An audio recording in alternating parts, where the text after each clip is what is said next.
नमस्कार। मैं सुनीता कथा मंथन में आप सबका स्वागत करती हूँ। कथा मंथन में आज सुनिए शिवानी जी द्वारा रचित कहानी सौत। शिवानी जी की अन्य कहानियाँ आपको हमारी प्लेलिस्ट से मिल जाएंगी। लिंक आपको डिस्क्रिप्शन बॉक्स उसके साथ एंड स्क्रीन पर भी मिल जाएगा, आप वहाँ चेक कर सकते हैं। तो चलिए शुरू करते हैं कहानी सौत। मुझे जब उस बार एक मीटिंग में भाग लेने बम्बई जाना पड़ा, तब मेरे सम्मुख मुख्य समस्या आई थी आवास की। कहाँ रहूंगी, कहाँ रहूंगी वहां। तभी अचानक याद आया, अरे नीरा भी तो वहीं रहती थी। नीरा नीरा मेरे दूर संपर्क की चचेरी ननद थी। पहले उसे यूं अचानक अपने आगमन की सूचना देने में संकोच भी हुआ था। जनसंकुल बंबई का जीवन कितना कठिन है, एवं वहां के संकुचित सीमित आवास में आतिथ्य निभाने में मेजबान के प्राण कैसे कंठगत हो जाते हैं, यह सब जानकर भी मुझे नीरा को लिखना ही पड़ा था, क्योंकि किसी होटल में रहने का साहस अंत तक मैं नहीं सजो पाई।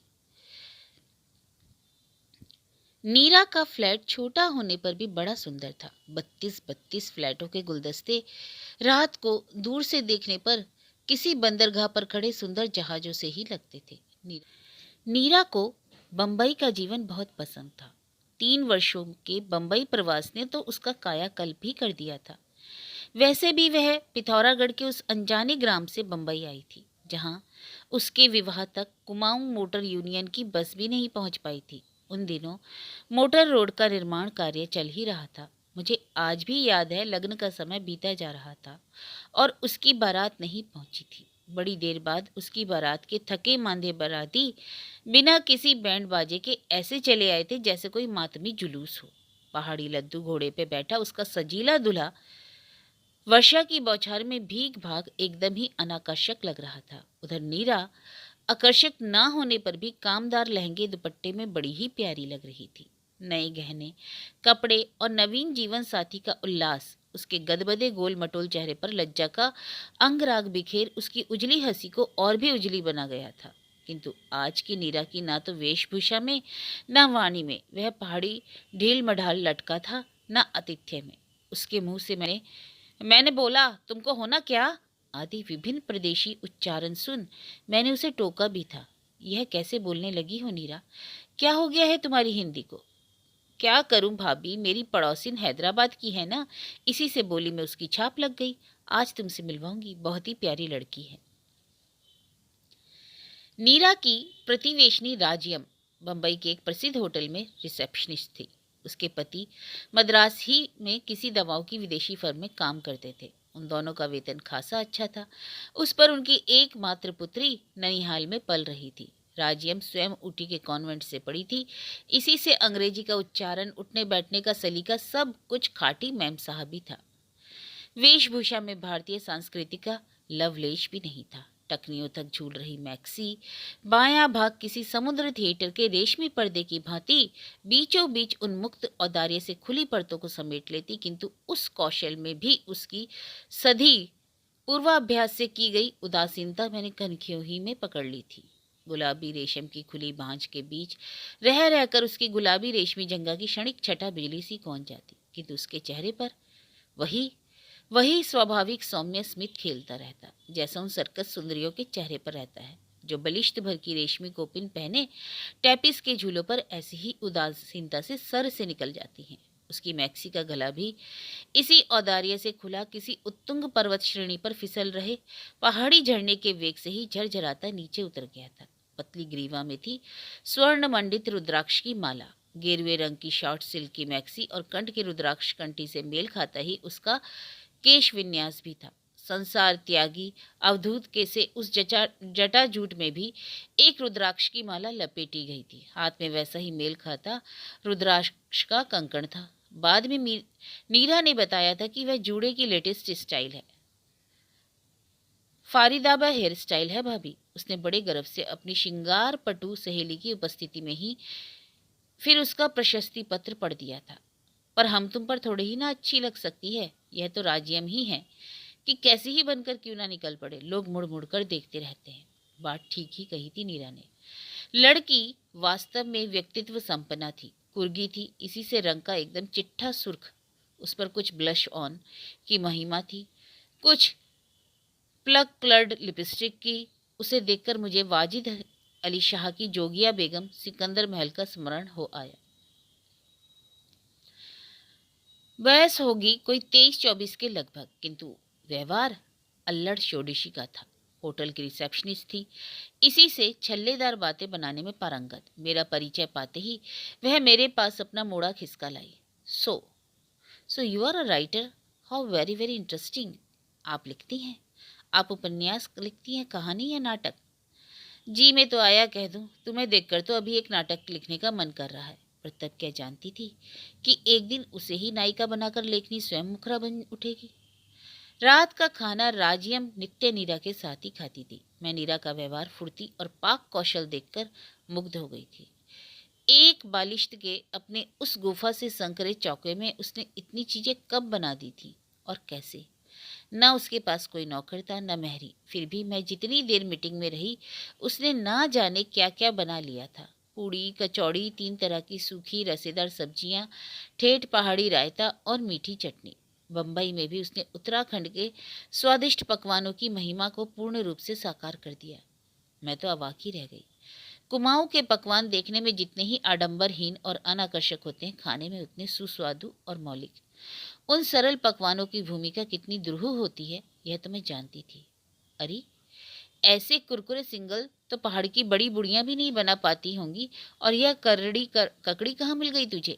पहाड़ी करड़ी ककड़ी के पीले गंडे से कलेवर को मैंने ठीक ही पहचाना था।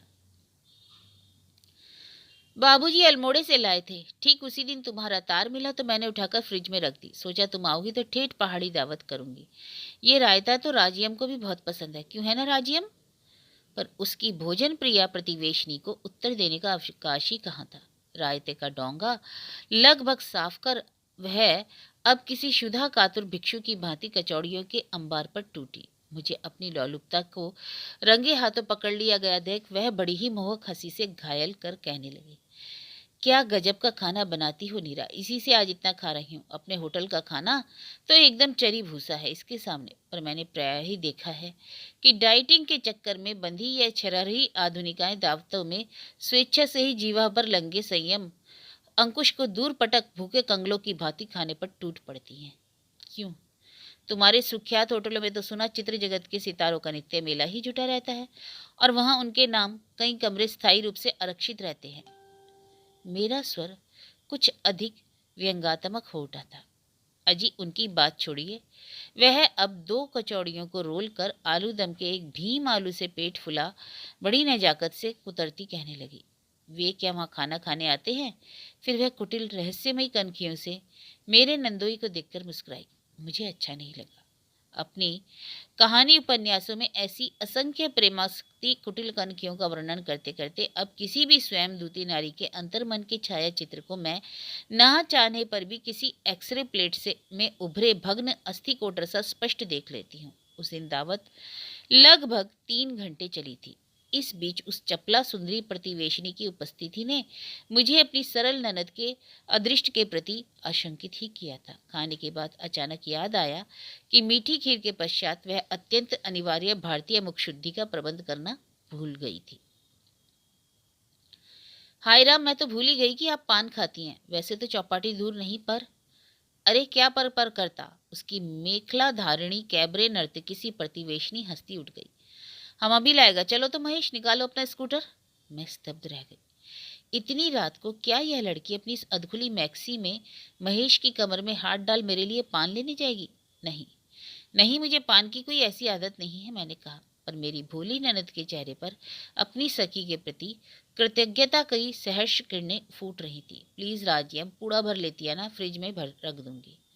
और मेरी भयत्रस्त आंखों के सामने वह अपनी सखी के सहचर की कमर में हाथ डाले हवासी निकल गई। बड़ी देर बाद दोनों पान लेकर लौटे तो मैंने कठोर दृष्टि से महेश को घूरा।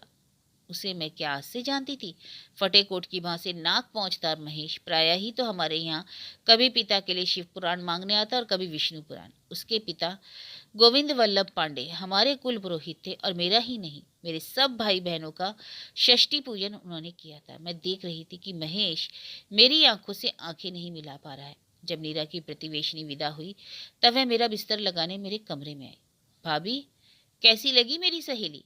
ना गजब की लड़की। इसके होटल में कोई भी वीआईपी अतिथि आए, इसकी ड्यूटी ना हो तब भी इसे बुलाया जाता है।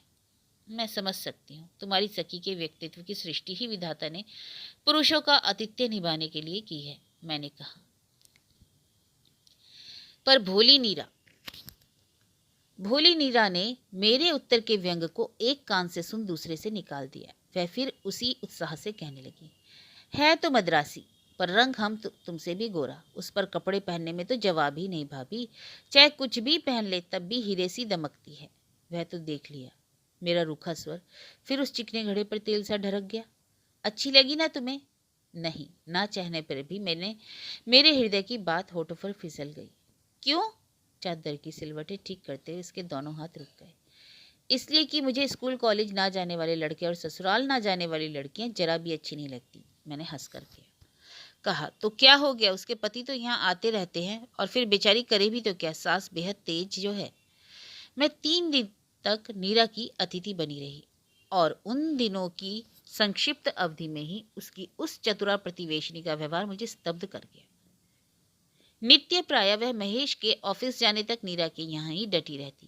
मैं अपने कमरे से ही देखती, वह महेश के कमरे में बैठी खिलखिला रही है और मेरी मूर्खा ननद चौके में भाड़ जोक रही है। चाय नाश्ता वहीं से लेकर वह होटल जाती और 5 बजे लौटती। फिर अपना ताला खोलने पर से पहले ही वह नीरा की ही घंटी बजाती। रात को भी मैं उसका खाना नीरा के यहाँ ही रहता। बड़ी रात तक ताश चलता। गिलासों की खनक से ही मैं जान जाती कि ताशों के जोर जोर से पटके जाने और असंस्कारी का कह कहों के पीछे किसी गहरे जलपान का बहुत बड़ा योगदान है। स्कूटर की घर घर सुन मैंने खिड़की से झांका था। महाराज पृथ्वीराज की मुद्रा में महेश पीठ पीछे लिपटी संयुक्ता को लेकर शायद मेरे लिए ही पान लेने जा रहा था। जी में तो आया उसी क्षण अपनी उस सांसारिक बुद्धिहीना ननद को कमरे में बुलाकर झापड़ कस दूं। पर 3 दिन के लिए जिस स्नेही ननद के गृह में अतिथि बनकर आई थी, उसके निर्मल चित्त में संदेह का व्यर्थ बीजारोपण कर मुझे मिलता भी क्या? हो सकता था कि वह संदेह मेरी आवश्यकता से अधिक संस्कारग्रस्त देहाती चित्त की कल्पना मात्र हो। क्या पता आधुनिक पतिव्रता की मान्यताएं अब हमारी मान्यताओं से भिन्न हो। वह पति को ऐसी स्वतंत्रता स्वेच्छा से ही देती हो। फिर भी चलते चलते मैंने उसे सावधान कर ही दिया था। देखो नीरा, तुम बहुत भोली हो। फ्लैट का जीवन निश्चय ही कुछ अंशों में मनुष्य के जीवन को अनुभव से समृद्ध करता है, किंतु इसके लिए तुम फ्लैट वासियों को अपनी एक बहुमूल्य धरोहर खोनी भी पड़ती है। वह है तुम लोगों की प्राइवेसी। किसी भी परिवार के सुख के लिए इस प्राइवेसी का अक्षुण्ण रहना अनिवार्य होता है। यहाँ तो तुम्हारी एक छींक, खांसी या डकार तक पर तुम्हारा अधिकार नहीं रहता। उसी क्षण वह दूसरे परिवार की छींक खांसी बन जाती है। तुम्हारी सखी से तुम्हारी ऐसी मैत्री देखकर बड़ा आनंद आया, किंतु एक अंग्रेजी की कहावत सुनी है ना, अंतरंगता घृणा की जननी होती है। इसे मत भूलना नीरा। हाय भाभी, तुम्हें क्या लगता है कि मैं किसी से लड़ूंगी? इसके बाद मैं क्या कह सकती थी। मैं जब रात की गाड़ी से चलने लगी तब नीरा की प्रतिवेशनी फिर मेरे लिए स्कूटर भगाती पान ले आई थी। मैंने पूड़ा बटुए में डाल लिया और जैसे स्टेशन पीछे छूटा, मैंने बंधा पूड़ा खिड़की से बाहर फेंक दिया। फिर 1 वर्ष तक मुझे नीरा की कोई खबर नहीं मिली। पिछली बार एक शादी में पहाड़ गई तब उसकी माँ मिल गई। कभी उनकी गाय घोड़ी बनना के बिना कोई भी विवाह उत्सव संपन्न नहीं होता था। उस दिन एक निर्जन कोने में ऐसी बैठी थी कि पहले तो मैं उन्हें देख ही नहीं पाई। नन्हे से घूंघट की यवनिका में उनका उतरा कुम्हलाया चेहरा देख मैं स्तब्ध रह गई। क्या हो गया था मेरी इस आनंदी सास को? अभी 2 वर्ष पूर्व नीरा के भाई की शादी में उन्होंने मेरे ससुर के सूट बूट में लैस हो कभी गोरे साहब और कभी पहाड़ की सरल ब्राह्मणी का अपूर्व अभिनय कर हमें हंसा हंसा कर मार दिया था। किसी अनुभवी वेट्रोव्यूलिस्ट की गुड़िया की भांति वह कभी मोटी मर्दानी आवाज में गोरे साहब का प्रणय निवेदन करती तो फिर तत्काल कंठ का पैतरा बदल जनानी कांपती आवाज में थरथरा गाती, हाथ जोड़ू गोरा जी, मैं तो बीबी बामनी। मैंने उन्हें देखते ही हंसकर ढोलक उनकी ओर लटका दी। लो चाची, ये क्या मुंह लटकाए बैठी हो जाए एक कड़कती सी घोड़ी। दुर्बल हाथों से ढोलक को मेरी ही और वापसी ढलान में लुढ़का उन्होंने अपनी डबडबाई आंखें कर ली। मेरी देवरानी ने मुझे चिकौटी काटी।